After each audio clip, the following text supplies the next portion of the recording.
What is up, everybody? Welcome back to another episode of Bitcoin and Markets. My name is Ansel Lindner, and today is Monday. Happy Monday. Hope your week is getting off to a good start.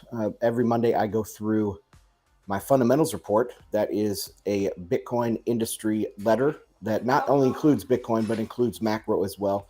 And I go through all sorts of stuff in the Bitcoin industry every Monday. If you guys want to sign up for that free weekly newsletter, you can jump over to my website, bitcoinandmarkets.com.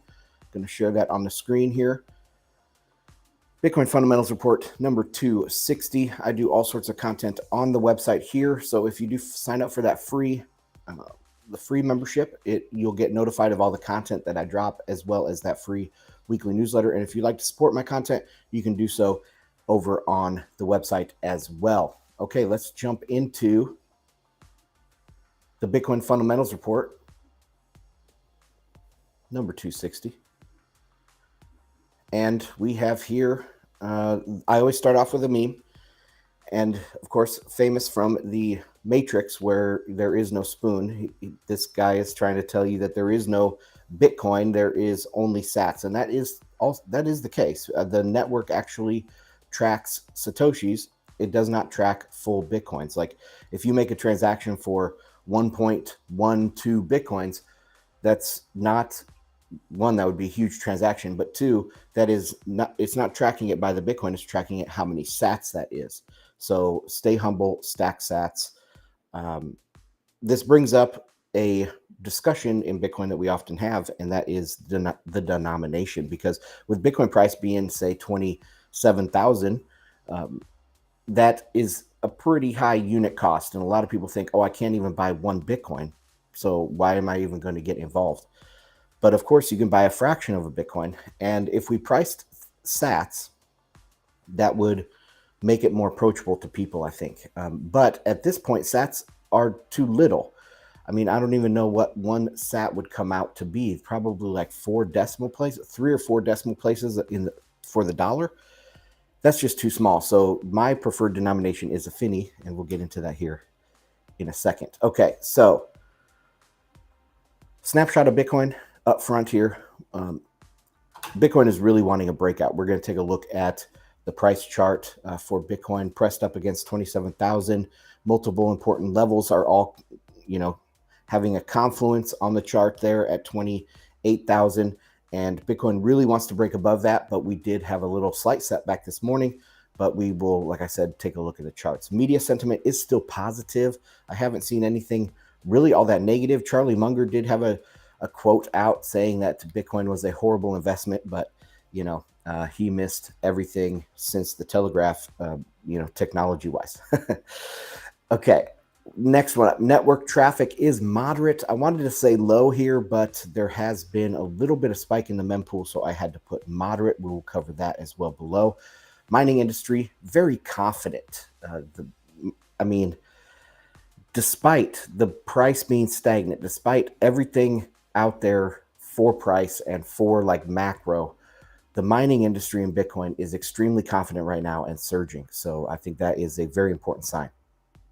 Days until the halving, 190, almost at that 180. And of course, this isn't for sure measure. It's just an estimation based off of block times, because we have the certain block height that we do the halving at.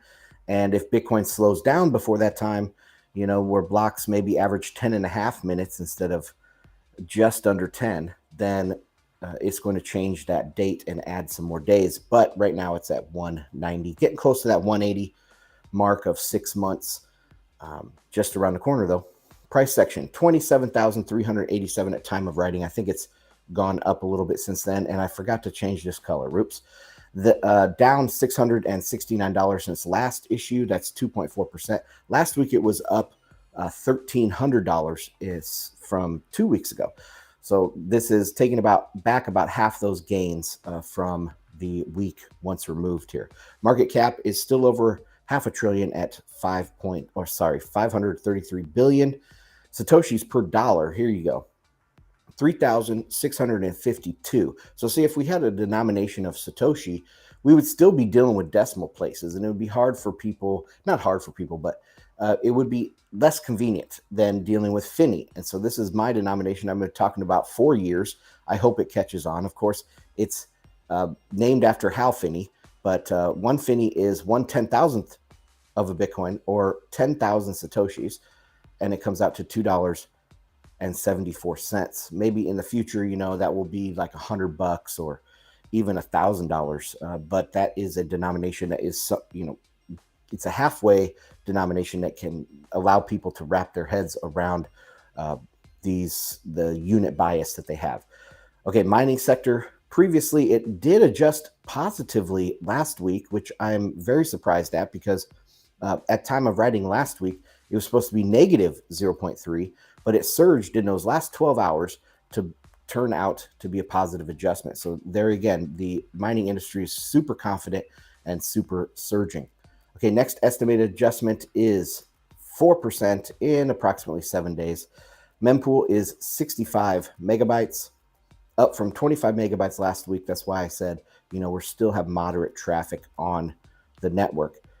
Fees. Oh, and I did not update the fees. Damn it. Let me go and do that real quick. Sorry, guys.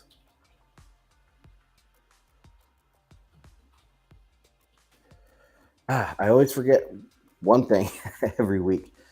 Let me share this tab. This is mempool.space, and you can see right now we're sitting at 23 sats per virtual byte, or 89 cents per transaction, and low priority is 15 Satoshis per virtual byte, or about 58 cents per transaction.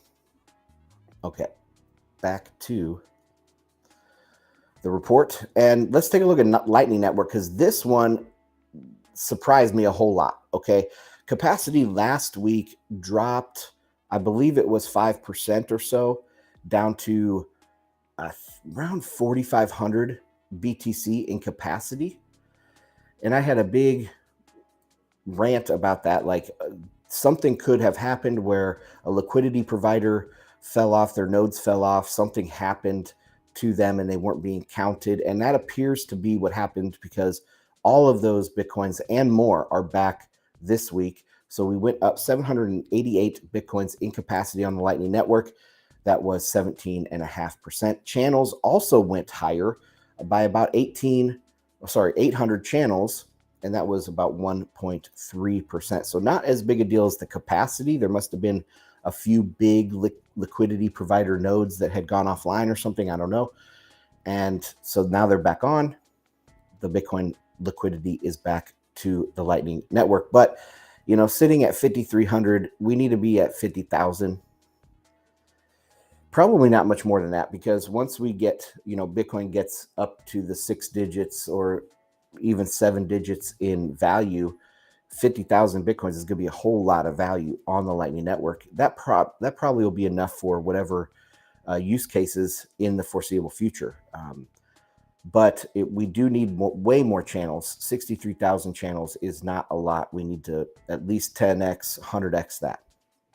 Okay, in case you missed it, we still do have the October price forecast competition. The entries are now closed for this month, but if you guys want to join for next month, it's for paid members on the website. You can join bitcoinandmarkets.com, become a paid member, and you enter a guess for the price at the end of the month, the end of the monthly candle, and the person closest wins $20 in sats over the Lightning Network. So it's a fun little competition. Check that out. And I had one Proton last week. I was going to do some writing last weekend. Saturday was really busy with the kids. And then Sunday, I'm taking a day off.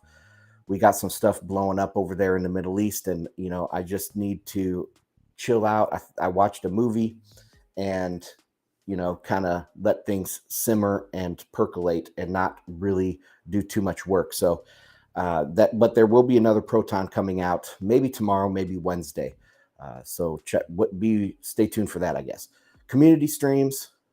Also, I didn't put out any podcast versions last week of all the streams I did, but I did quite a few of the streams last week, as well as all of my writing. I am starting to do the next demographic collapse post. So I have these two up here, why we should care. And that is a very important piece, I think.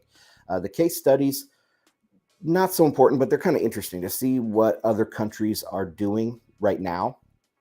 And this third one is kind of turning into maybe a history of demographics, because I was looking into um, the effect of urbanization on demographics, and that's kind of where the demographic study got started. Was back about 100 years ago. They started, really noticing that as cities grew, as people moved into the cities from rural areas, fertility collapsed. And then throughout the decades there of the 20th century, there were slight modifications to the theory. What is really causing this? So I think the next post might be kind of a detour into the history of some of this demographic thought, and looking at perhaps urban areas and chemicals. Do chemicals have an effect on our demographics? So I'm trying to identify these problems and come up with some, extremely basic predictions and extremely basic recommendations, I guess, for possible solutions to it. Of course, I'm just little old me. I'm not going to solve this, but it's important to know what's going on. Okay, and I did have a big post last week for Bitcoin Magazine Pro, the Bitcoin Gold China connection. Maybe we'll go into that next week. They might be making those public after a couple weeks, but we'll see. You can check out the Bitcoin Magazine Pro at bmpro.substack.com. All right, headlines this week. It was another slow week for Bitcoin, but I picked out a few stories. The real action is happening on the geopolitical front, and I write about that in the macro headlines. Okay, first one up. Ex-BlackRock director says SEC will approve a Bitcoin ETF in 3 to 6 months. Former BlackRock managing director Stephen Schoenfield, who's now the CEO of Market Vector Indices, gives the U.S. Securities and Exchange Commission, quote, 3 to 6 months before it approves a Bitcoin spot ETF. Schoenfield was responding to comments made earlier by Bednahl that the SEC will probably approve all ETF applications at the same time. I don't think they want to give anybody first mover advantage. This was from a panel at some financial conference, and there's these heavy hitters up there, and they were talking about Bitcoin's inevitable launch of these spot ETFs, and they think it's all going to happen at the same time. So nothing new, but it's great to see that these big names continue to believe this. We're not just in our own echo chamber of Bitcoiners thinking that Bitcoin ETF is just around the corner. No, these are high-powered people that are saying the exact same thing. So I think that's important to keep us grounded there. All right, next story. Ethereum futures ETF underwhelm on the first day of trading. So all of these ETFs launched the same day last week. Everyone was kind of expecting a little bit of a boost to the Ethereum price. That did not happen, but we will take a look at that actually down below as well. So the Ethereum futures ETFs were rushed through before the October 1st government shutdown, which was then subsequently avoided anyway. Many Ethereum believers thought this was going to be a huge day for the King scam coin, but they were sadly mistaken. Quote from the article, for all the excitement that followed news of the approval of the investment vehicles does not seem to have translated into actual investment. Oh, imagine that. People don't want to invest in scammy Ethereum. By midday, the ETFs had seen less than 2 million in trading volume. According to the analyst, that was about normal for new ETFs, but low when compared to one of the Bitcoin ETFs, futures ETFs last year. Bitcoin's first futures ETF did 200 million in the first 15 minutes of trading. All Ethereum ETFs launched on the same day after years of waiting, and the Bitcoin ETF's massive success also almost 6 years earlier. So they had all this extra advantage to them launching here. And despite that, Ethereum futures ETF racked up only 1% of the volume in the first day of trading that Bitcoin futures got in the first 15 minutes. Hold on, I'm hearing something. Stand by. Thought I heard something in my headphones. All right. These are different assets with different investment profiles. Ethereum is a dying scam, and Bitcoin is a new decentralized money. Next headline: Judge denies SEC's plan for quick appeal against Ripple ruling. I hate to include so many headlines about scammy crypto, but there really wasn't a ton of news, not new, for Bitcoin this week. Ripple has avoided an SEC appeal of the ruling from a couple months ago. I believe it was like July 15th, give or take, about Ripple not being a security in certain circumstances. So that ruling was that if Ripple sold it to investment, I guess, was it if they sold it as a big batch to investors, that was a security. But if they sold it through a secondary market, that was not a security. I mean, it's completely ridiculous finding. Okay. And so then now the SEC tried to appeal that completely ridiculous finding. And the same judge said, no, we're still going. We're going to be on for the trial. Once again, the pumpers were out in full force trying to claim this was a complete victory for Ripple. In this motion, the SEC was asking the judge who made the insane summary judgment from a couple months ago to allow an immediate appeal. Of course, Judge Torres denied it. This is in no way a win for Ripple fraudsters. Torres also set the court date for April 23rd, 2024. They will have to go to trial, but the summary judgment usually is a good sign of which way the case will go. The SEC can then appeal. In my non-attorney educated guess, we are looking at no solution in this case until 2025 or later. In the end, I expect the SEC to win because Torres added a line to the Howey test to save some of the people involved in shitcoinery from nowhere, namely that a secondary market makes something not a security, which would make things traded today, most things traded today, not securities. If you trade it on a secondary market, guys, it becomes a non-security. That's what Judge Torres said. I mean, that's so ridiculous on the face of it. Okay, macro headlines. This is where a lot of the action happened this week. So we have oil demand lowest seasonal numbers in 25 years. Oil demand is plunging in the US and most likely around the world as we all slide into recession over the next 12 to 24 months. Demand will only go down. With China facing an existential threat to their economic model for growth and exports, the demand for oil will likely continue to fall on the other side of a U.S. recession as well. So this is what I'm going to saying about peak oil demand. The China model is dead. And China is a huge burner of energy, huge importer of energy, huge inefficient user of energy.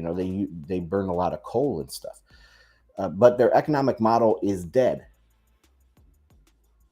So going forward over the next few years, even after a coming recession, China isn't going to just jump back onto the scene and become, a huge growing source of growth in the world. No, their economic model is over. Peak oil demand is in. Okay, last week, the EIA came out with their report on the energy markets. The demand picture they painted for the U.S. was terrible. 2023 weekly demand numbers are the lowest in 25 years, even lower than the September of 2020. And that is not shown on the chart for some reason, but let's blow this up here a little bit and you can see this dotted line is the weekly demand out of the U.S. for gasoline, not for all oil or all energy, but just gasoline. You can see it's way lower than any of these previous years. We have the 15 to 19 range in gray, and look how far below that is. So demand for gasoline is not a big driver for energy demand right now. Okay, next story. Saudi Arabia forecasts slower growth, budget deficits this year. And I linked to that article. We did talk about that last week, I believe, on a live stream, maybe just in the Telegram, but Saudi Arabia has updated their economic forecast prior to this most recent Hamas-Israel war, predicting deficits for the next 4 years. This is likely due to a drop in oil demand due to a lingering global recession. But will Saudi abide deficits? Probably not. So I don't think that they are going to do that. I think this is a recipe for higher oil production if they're facing these deficits. All right, next story. Global use of the euro has collapsed in the past 9 months. De-dollarization, more like de-euroization. Quoting from the article, since mid-July, the common currency has lost nearly 8% against the dollar. According to data from SWIFT, the global messaging service for cash transactions, the use of the euro has collapsed in the past 9 months. Its share in transactions dropped from 38% in January to 23.2% at the end of August, which is the lowest level recorded in at least 12 years. And remember, the euro isn't all that old. It has been traded for, I believe, about 30 years, but it didn't actually become a real currency that was really used on a day-to-day basis by people until 99, I believe. It was fully launched in 99. So what? That's only 24 years old, and it's at its lowest spot in 12 years. I think the euro is going to die here. Let's take a look at this chart. And you can see the black line, use of U.S. in international payments, U.S. dollars, is going up 48%, and the euro is crashing to 23.2%. All right, next headline. China submarine scandal. I didn't even hear about this until I watched Lay's Real Talk. This is people have been following my content for a while. You know, I really like her channel. I think sometimes she gets a little bit into conspiracy stuff, but I do really like her no nonsense kind of authentic analysis of China being a Chinese national living in the U.S. now. Okay, so here we go. When it comes to Chinese military power, I respect their numbers and mass of missiles, but I don't think that makes for a formidable enemy. So one of the things, you know, people will talk about, oh, the PLA is so big, the Chinese are so powerful, they can take over, they're building so many ships and yada, yada, yada. But that doesn't really matter. Okay, just look at what's going on in Ukraine, you know, with the southern offensive. They threw all of these tanks and armored vehicles at this line and nothing happened. I think they got like maybe 10 square kilometers advanced, and it's just a tank graveyard there. And so equipment doesn't really matter. Masses of men, they do matter, so you can keep fighting for a little while, but that's not going to turn the tide. I mean, they have never won a blue water naval battle in their long history. In the thousands of years of Chinese history, they've never won a blue water naval battle. They have won some naval battles on their rivers, but they've never won like in the open ocean or whatever. They have zero history of being a naval power. That, you know, it doesn't, being a naval power isn't just ships. It's doctrine. It's how do you do the logistics? How do you have the makeup of commander to captain to all these different positions on the ship? And how do you just employ that power? How do you coordinate the employment of that power? They don't have any of that. I mean, yeah, they're smart. They can figure some stuff out. But come on now, this submarine story, it just makes me think, oh, it's just crazy. Okay, plus when you have more men and equipment, that means more expense. A 1 million man army is expensive. And I think it's more than 1 million now, right? The Chinese military is probably 3 million people. And it's very expensive to keep up all of these, to keep these men fed, housed, trained, all the equipment maintained, having exercises and stuff. It's just very, very expensive.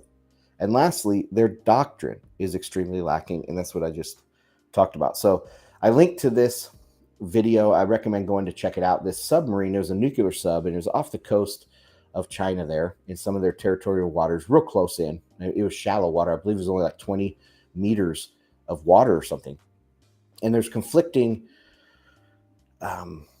reports on what exactly happened. Some sources are saying that there was a malfunction in a torpedo launch, and some sources are saying that the submarine actually ran into one of their counter submarine, measures. It's like some sort of anchor chain or something underneath the water in these very shallow waters. And then I don't know exactly what happened, but that caused some malfunction with the propulsion system. And in the course of trying to save the people, they actually ended up killing 55 crew members, and they had to tow this thing back to the dockyard. So this is the type of stuff. I mean, accidents happen, but this whole story is kind of crazy. It's kind of crazy. And it's happening with their submarine fleet, with their naval fleet. It's just, it doesn't inspire confidence in me, at least. And I'm not completely a non-expert here. I have 10 years experience in the military, so I kind of understand how some of this stuff works, and it does not inspire confidence in me. But anyway, okay. So that's it for the macro situation.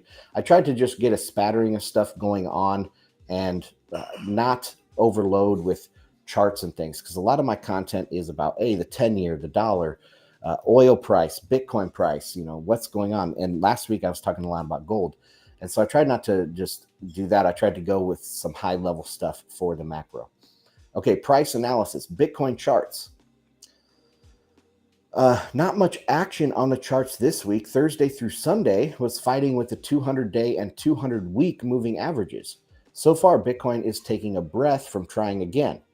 It is holding in there above the recent 27,000 support. So let's bring up these charts. You see this 27,000 support on the black line right here. We are above that. We did fight with this orange 200-day moving average back and forth for the last 4 days or so.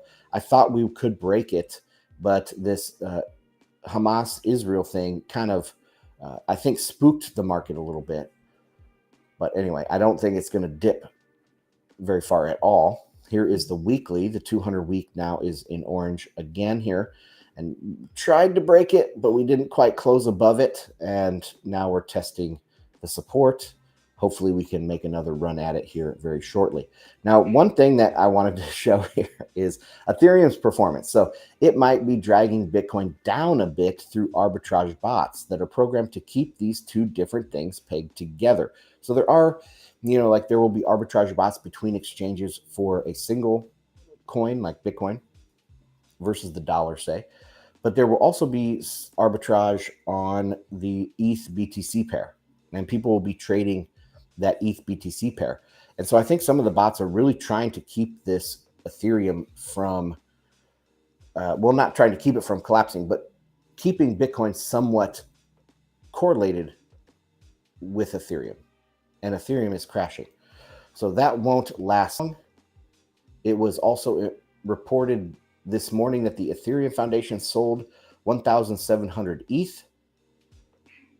Soon enough, the swapping of ETH for Bitcoin will break the bots and send Bitcoin much higher very quickly. So here is the chart.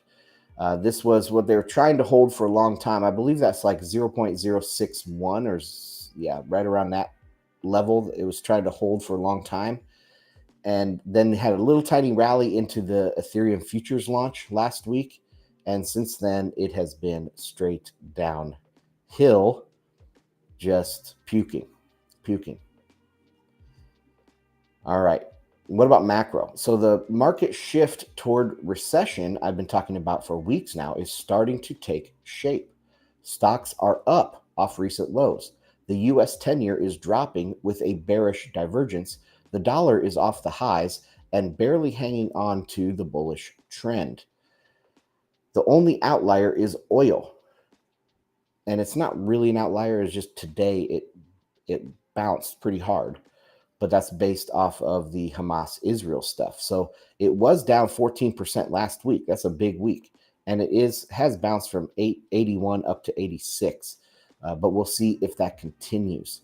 I didn't include any macro charts here again, but I will on the coming Proton. So if you guys want to support the show and sign up to get all of the best macro and Bitcoin analysis, price analysis, sign up for the market protons here on bitcoinandmarkets.com. Overall, things are slowly aligning for a 12 to 18-month move into recession that I've been talking about. It's not different this time. A lot of people will try to tell you that it's different this time, but it's most likely not different this time. Of course, things could deteriorate more rapidly due to the war or something else, but I'll keep you ahead of that too. Bitcoin should break the resistance soon as stocks and bonds all rally. And if you've been listening to my content, you know what I'm talking about there. And this war, rapidly due to war, it looks like there might be a peace deal being talked about already.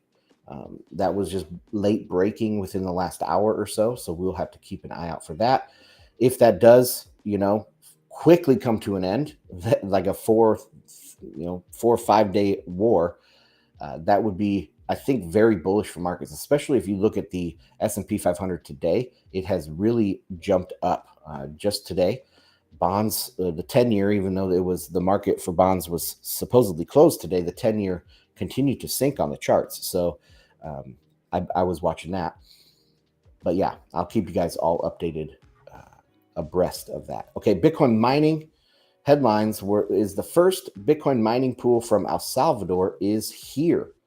And of course, all these bullet points are linked, guys. So if you want to click through to those articles, that's how you do that. Okay, after launching their Bitcoin mining project in El Salvador in June of this year, Volcano Energy announced a new agreement with Luxor Technologies to establish the first Bitcoin mining pool based in the Central American country. Its name is Lava Pool. Volcano Energy is building a Bitcoin mining facility in the western department of Santa Ana. And I'm not sure exactly where that is. I'm trying to picture El Salvador. It's a small country. I think it's only,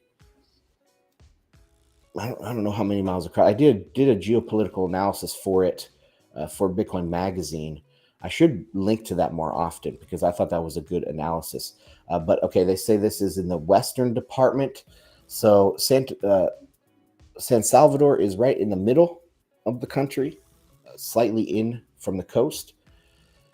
And the western side, okay, so that's going to be closer to Guatemala. And I think there is, like, it's less mountainous.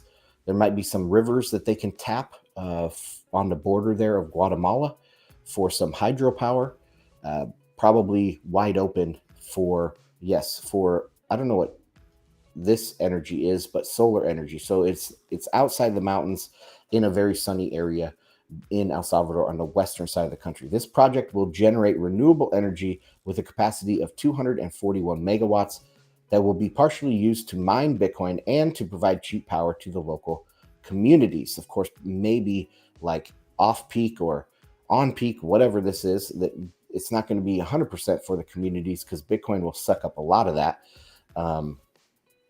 But that's a very good talking point that it's going to provide cheap power to the local communities, and every little bit helps, especially in poor areas where they don't have consistent electricity. At least maybe this will make that electricity consistent. Maybe it's not going to bring electricity where none existed before, but it was going to bring more consistent electricity that is on 24/7 instead of maybe 12 hours a day or something. I don't know. Next headline, Bitcoin halving buzz and predictions increase with 6 months left to the event. The upcoming Bitcoin halving, expected next year, is already creating quite a bit of buzz as the market anticipates a reduction in Bitcoin block rewards. With a little over 6 months left till the halving, analysts are now offering predictions about Bitcoin's chances. Now, I say there's not much in this article, but I wanted to include it because of the buzz, because the buzz is really starting to pick up pace, and that's important for Bitcoin's psychological cycles here, as well as if we're trying to push up against resistance on the chart, price is set on the margins. Only a small marginal effect from any sort of growing buzz is going to make resistance easier to break and support stronger than anticipated. So like this 27,000 that's been holding up on the price on the charts recently. Let me go back up here.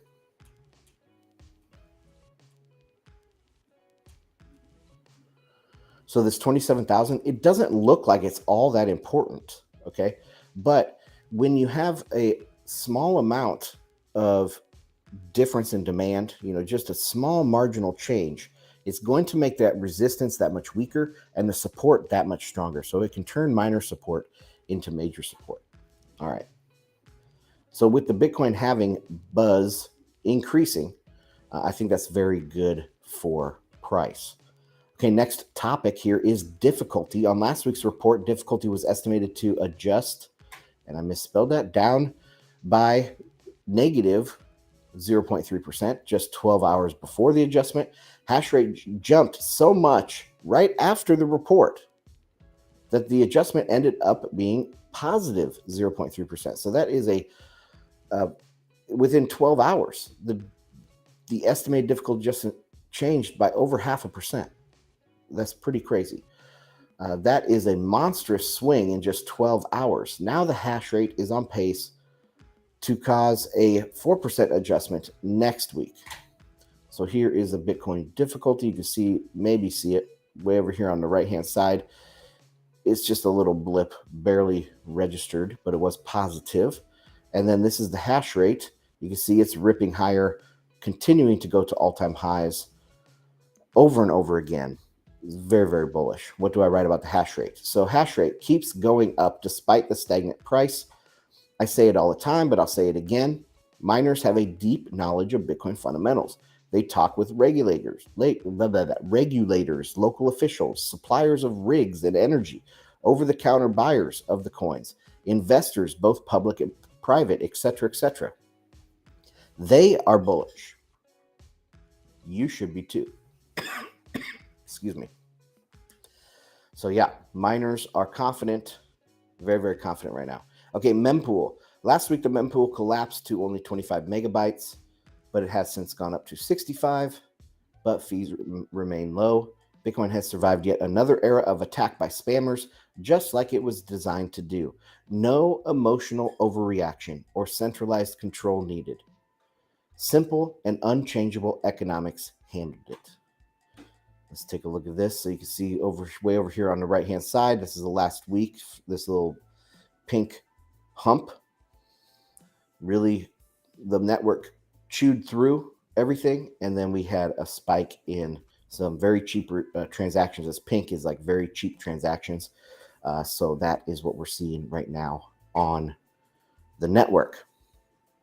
Okay, that was mempool. Ordinals and inscriptions. I'm probably not going to include this on every single issue or anything. I haven't in the past, but it's dying right now, so it's interesting. A quick update on ordinals. They continue to crash in usage. They are down again this week from an average of roughly 50,000 per day to only 20,000 this week. I also saw that Chief Troll Udi took the ordinal wizard off his Twitter avatar. This might be the end of this attack.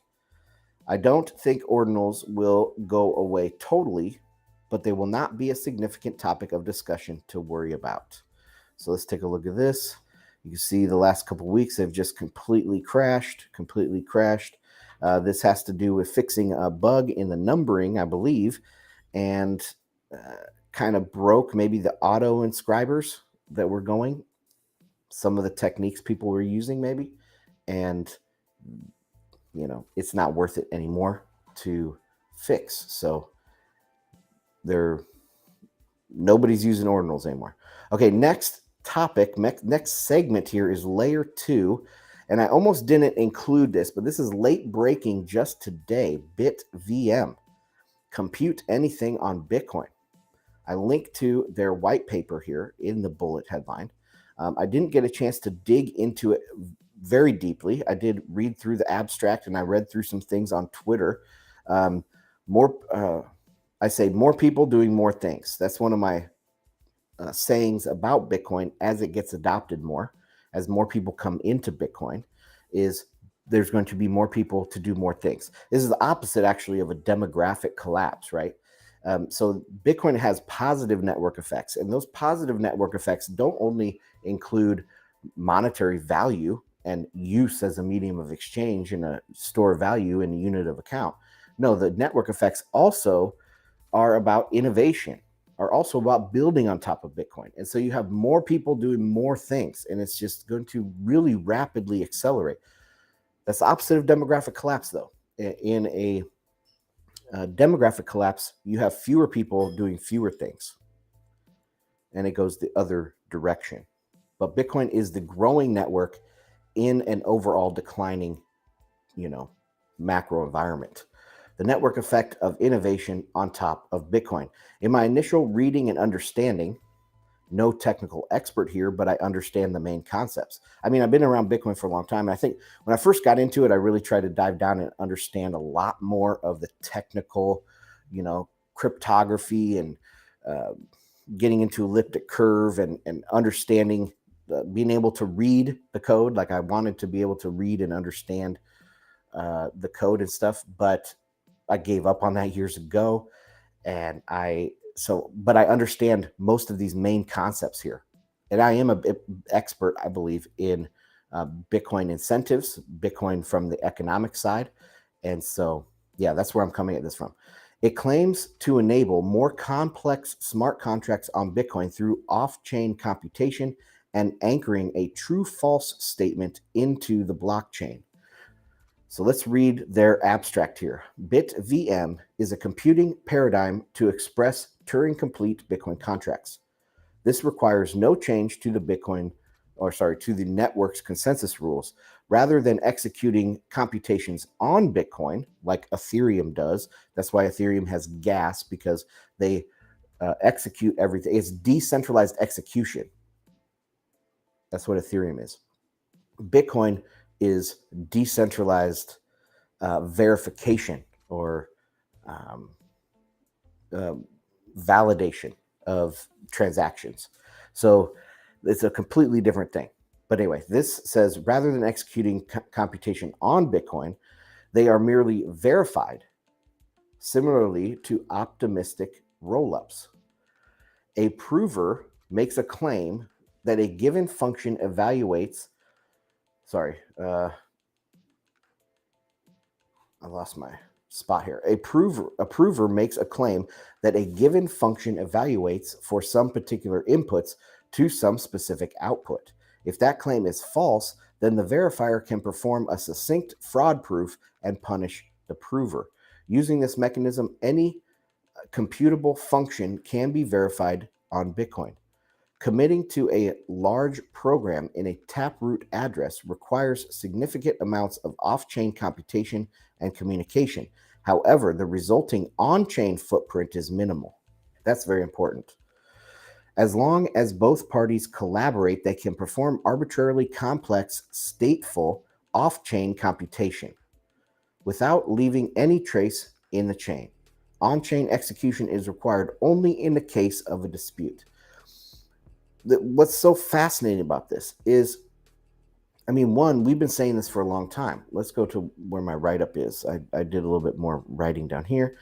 I'll be following this and update you as soon as I can. It doesn't seem to be different than what people have been talking about for years. So we have been talking about this, that you don't need to do everything on chain like Ethereum does. You don't have to have decentralized computation. You just have to have decentralized verification. And so, yeah, Bitcoiners have been talking about something like this for a long time. This is almost like a holy grail sort of thing. And it's very exciting if this turns out to be true. Perhaps this is just another protocol to accomplish what is already possible. See, I don't know. Protocols like this will likely proliferate in the next cycle. Quote, on top of Bitcoin, end quote, is the new frontier. As long as it doesn't touch consensus, have at it, boys. That's it. I'm very excited for that. What's it called? BitVM. I will update you guys as soon as I can on that. But that is it for this week, guys. Bitcoinandmarkets.com. Check it out. This is Bitcoin Fundamentals Report, number 260. Sign up for the free report there.